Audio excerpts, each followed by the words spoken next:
The lab's sterile lights flickered above, casting long shadows across the cold metal floor. Dr. Leona Garris stood over the table, her hands trembling as she adjusted the machinery surrounding the girl. She couldn't remember the last time she felt so unsure of herself, so full of regret. But there was no turning back now. She had already crossed that line. The girl on the table, a quiet, slender figure with raven-black hair and pale skin, was barely more than a child. Her eyes were closed, and there was a dull, detached expression on her face. She was a product of Garris's creation, though the scientist could hardly bring herself to think of her that way. The hybrid, a grotesque amalgamation of human and Pokémon DNA, one of many twisted experiments Team Rocket had pushed her to perform. Each subject was a failure, but this girl had shown potential. Potential for what, though? Garris didn't know anymore. She didn't care. She remembered when she had first joined Team Rocket, a fresh-faced idealist eager to push the boundaries of science. Giovanni had sold her on the promise of greatness, of advancing human understanding, but it had all been a lie. Over the years, Garris had watched as the organization veered farther and farther from any semblance of morality. Now, she could barely distinguish between the man she had once admired and the soulless monster he had become. The hybrid girl, known only as Subject K, had been through so much already. Genetic alterations, mind-wiping, surgeries. Each process had cracked her, shredded her psyche, and yet the girl remained alive. Her body was perfect, far beyond what any normal human or Pokémon could achieve. Her powers were vast and untapped, but she had begun to slip into madness, a haze of primal aggression. It was Garris who had saved her, though she was hardly sure if saved was the right word. She had helped the girl escape. After all, it was the only humane thing to do. She couldn't keep subjecting her to the tests. Not like this. Garris had thought that she would be free once they were out of the lab, but there was no such thing as freedom for someone like her. The world beyond was just as dark, just as twisted. The government was already looking for them, and with each passing hour, Team Rocket would get closer. They wouldn't let one of their best experiments slip through their fingers. Leona turned back to the girl. Subject K's eyes flickered open, her pupils dilated, the human part of her lost somewhere in the haze of animal instincts. For a moment, there was no recognition, just a low growl from the back of her throat. Garris swallowed hard. She had hoped, prayed, that the girl might remember her as the one who had cared for her, but even that felt like a foolish wish. "We need to leave," Garris whispered, more to herself than to her companion, "before they find us." Subject K's hands twitched, her claws digging into the steel table. Garris's heart raced. She had seen this before, this outburst of wild energy.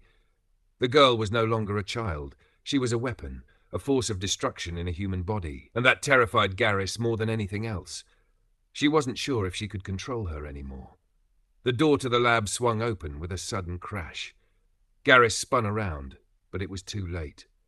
A group of Team Rocket soldiers stormed into the room, their guns raised. At their head was a familiar face, Commander Darrow, a man Garris once thought she could trust. "You've made a mistake, Dr. Garris," Darrow said coldly. "This escape ends now. You think you can defy Giovanni's orders? You're not that important." "You don't understand," Garris said, desperation creeping into her voice. She's not just a test subject anymore. She's alive. She has a soul. You can't." "I can't what?" Darrow's voice was mocking. "You've played God long enough. We'll finish the job ourselves. You're going to pay for what you've done." As the soldiers advanced, Subject K's eyes sharpened, her breathing heavy. For the first time in months, there was something human stirring behind her eyes. She could sense the danger. Garris stood frozen, watching as the girl's form shifted, her features contorted into something monstrous, her hands extending, claws elongating. In an instant, the room was plunged into chaos. The soldiers fired, but their bullets barely had a chance to pierce her skin before she lunged at them with a ferocity Garris hadn't expected. The hybrid tore through the soldiers with ease, the air filled with screams and the sickening sound of flesh being torn apart. Garris stumbled backward, nausea flooding her senses. What had she done? What had she created? This wasn't a life. This was an abomination. In the carnage, Garris spotted Darrow, still standing in the doorway, his hand trembling as he reached for his radio. Get back! Get back up!" "We need reinforcements," he shouted, but the girl's wrath was unstoppable. Suddenly, Subject K stopped. She stood there, panting, blood dripping from her claws, her gaze shifting slowly to Garrus. For a brief moment, the scientist thought she saw a flicker of recognition. The girl hesitated, tilting her head slightly as if questioning her. Then, as if snapped from some trance, Subject K snarled and lunged again, but this time, Garrus wasn't the target. Darrow never had a chance to react. The hybrid's claws sank deep into his throat, and he crumpled to the floor in a gurgling mess. Garrus felt her stomach twist. She had thought she was saving her, but she had just turned the girl into a monster. There was no coming back from this. The damage was irreversible. With Darrow dead, the rest of the soldiers scattered, but they were no match for the fury of the hybrid. Garrus turned away, covering her eyes as she heard their cries. She couldn't watch it anymore. In the aftermath, as silence fell over the lab, the girl stood at the center, blood dripping from her hands, her expression unreadable. Garrus approached cautiously, stepping through the remains of the soldiers, her heart heavy with guilt. She wanted to comfort her, but she knew it would be useless. There was nothing left of the girl she had tried to save. But as she reached out, the girl's eyes shifted to something beyond her. Garrus froze. The sound of footsteps echoed down the hall. They weren't alone. The door to the lab creaked open once more, and a tall figure stepped inside, Giovanni, the man who had once been her mentor, her idol. He didn't speak at first, just observed the scene in silence.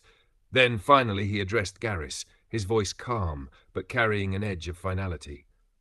"You were always so eager to prove your worth, Leona," Giovanni said. "You think you've escaped? This was never your decision to make. You never had the power to save anyone. You were just a tool. And now, you've failed." Garrus's eyes widened. "What are you talking about?" Giovanni's gaze shifted to the girl. "You think she's the only one?" "The hybrid was never meant to be free. It was never meant to be anything but a test, and you've played right into my hands." The twist hit Garrus like a gut punch. "You planned this?" Giovanni smirked. "Of course. The hybrid was never intended to be the final product. You were. You, Leona. You were the real experiment. Your mind, your broken heart. Everything you did was part of the plan to see if we could create the perfect sleeper agent, the perfect pawn." Garrus felt her blood run cold. "No, that's impossible." Giovanni's smile grew wider. "It's not. You're already a prototype. The girl was the distraction, and now I have you back where you belong." As his words sunk in, Garrus's vision blurred. The memories, the guilt, the confusion, all of it came crashing down on her.